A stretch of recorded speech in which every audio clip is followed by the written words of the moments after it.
Hi, this is TLR's Matt Castellano. Today I'm going to walk you through how I build a diff for a TLR 22. Basically, you always want to start with a clean surface. That's the biggest thing. I'm going to start with the thrust. I got my thrust bearings here, washers, diff bolt. Take my 2.0. You always want to make sure all these washers are clean beforehand. And then I put a line of grease around the first washer here.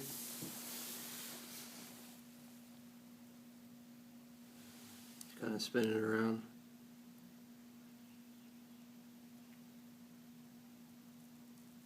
And take your thrust bearings.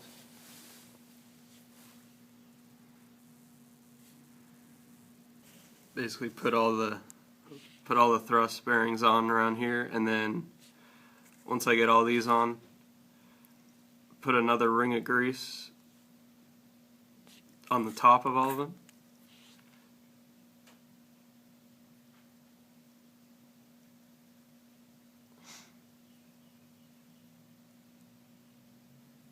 And then I take my other washer, lay that on top. And then once all the grease pushes out the side, I just take my finger, kind of rub around it, and it gets grease all on the outside of the balls and takes off any excess grease around the outside. Once you have your thrust assembly all set, kind of put that aside for now, and then go back to the outdrives here, and grab your diff rings, and also you can pop the bearings in, or the one bearing into the outdrive now. And then on this you want to use clear grease. And I just put a ring around the outdrive here where the diff ring goes.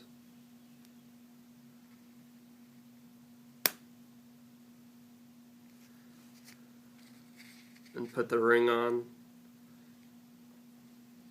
and I kind of clean it up with my finger again.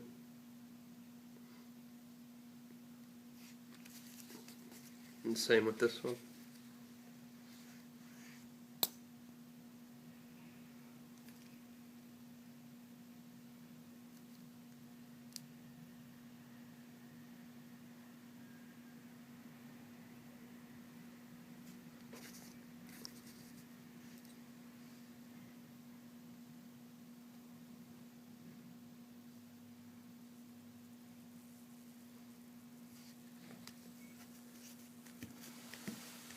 And once you have your rings there, you can go back to your thrust and put it in the female outdrive.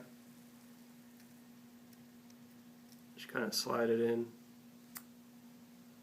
like that. You always want to double check and make sure you're putting the screw or the diff bolt in the right side. This is the female side here with the bearing, and that's the side that your thrust assembly and the diff bolt goes through. And then your other side here, the male side, this is the side that the spring and the nut will go into. Now I got the thrust assembly all complete. I'll put the outdrives aside for now and move on to the diff gear. I got my diff balls here and my bearing. I can push that into the center.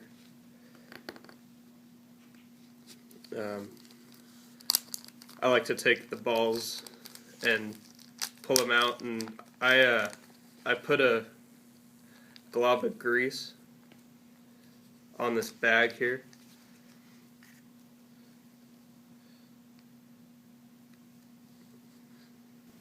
Now that I have a glob of grease here on the bag, I take my bearings and I just kind of roll them around in there, make sure that all the bearings get covered with the clear grease.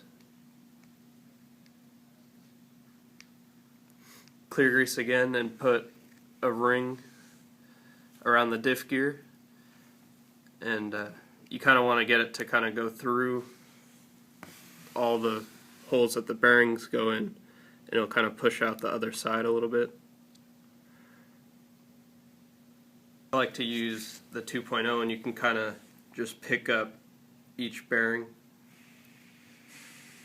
and push them through.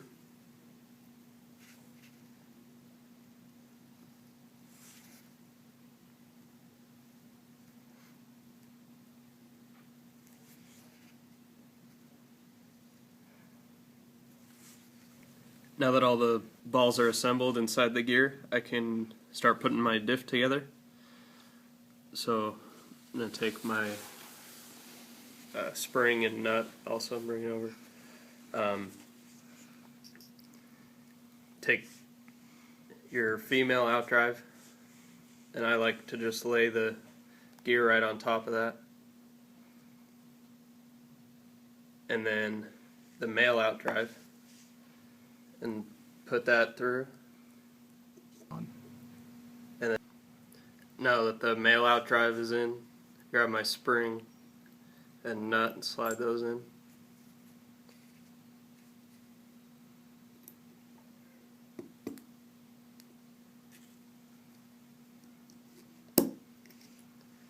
And then just slowly start tightening the bolt into the nut.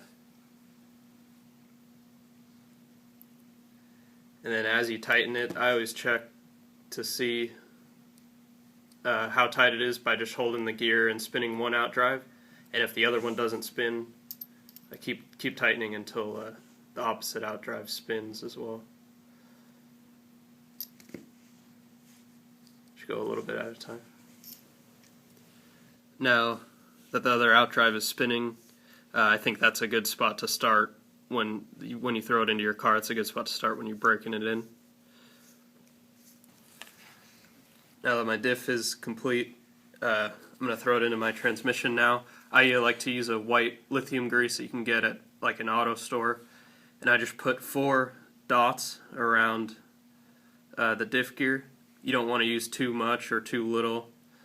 Too much, you don't want it flying around your transmission, and you could get in the diff and stuff like that. So I just put 4 dots on there. Alright, now that I have my 4 spots of grease on here, a lot of people ask which way to put the diff in. I always put it in with the head of the screw facing away from the motor plate. And then when you do put a new diff in, it's always a good idea to throw in a new idler gear.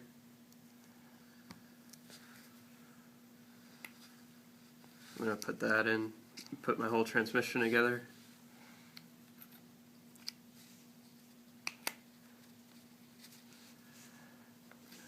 And then spin it and make sure everything is free. And then put my screws in.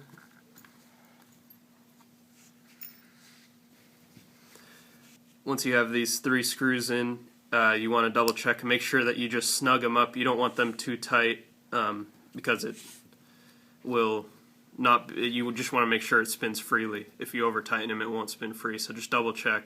You want these screws snug. And now that you have the whole transmission built, you know, throw it back into the car.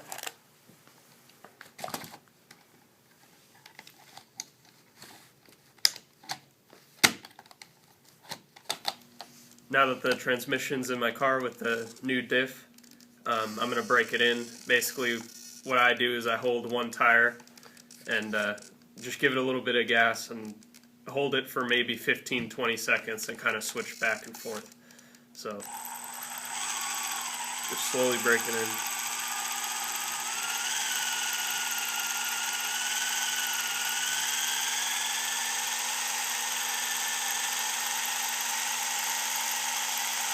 Then switch side.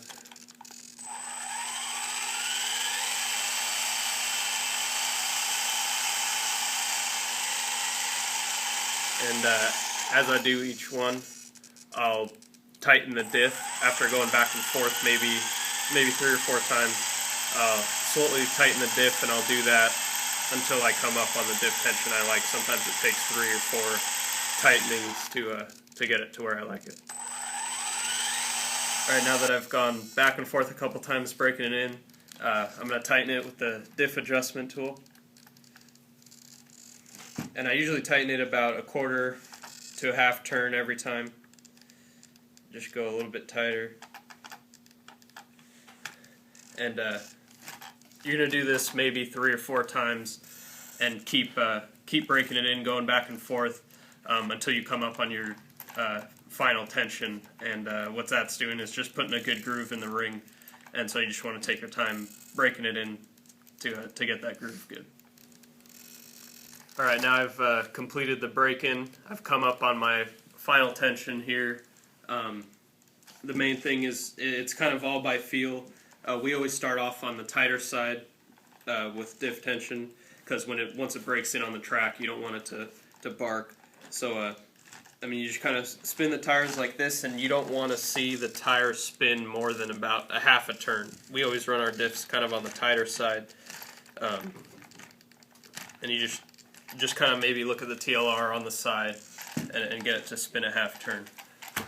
You always want to come up on your final tension. You never want to loosen it and have that be your final tension. If you do over tighten it, make sure you over loosen it and then come back up on your tension.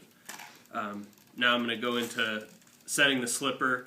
I always like to loosen my slipper before checking the diff for the first time. A lot of people will just go and check their slipper with a brand new diff and bark their brand new diff. So I loosen it about a half turn right away. And then go to check your slipper, hold both the tires, and pretty much give it a little bit of throttle. And you want the tires to come up. I mean, it's kind of personal preference.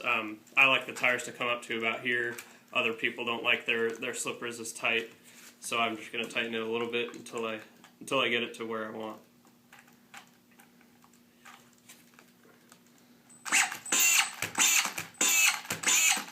That's about where I run my slipper. Like I said, it's personal preference, and you just kind of play with it until you feel comfortable.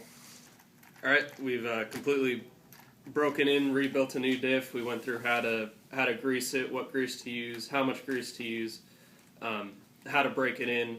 I mean, I think the biggest thing is just taking your time building it. Don't rush through it, and take your time breaking it in. I think that's a big part of it, and slowly come up on your diff tension while breaking it in. I think if you follow these steps, it should last a lot longer, and it makes your car handle a lot better. So thanks for watching.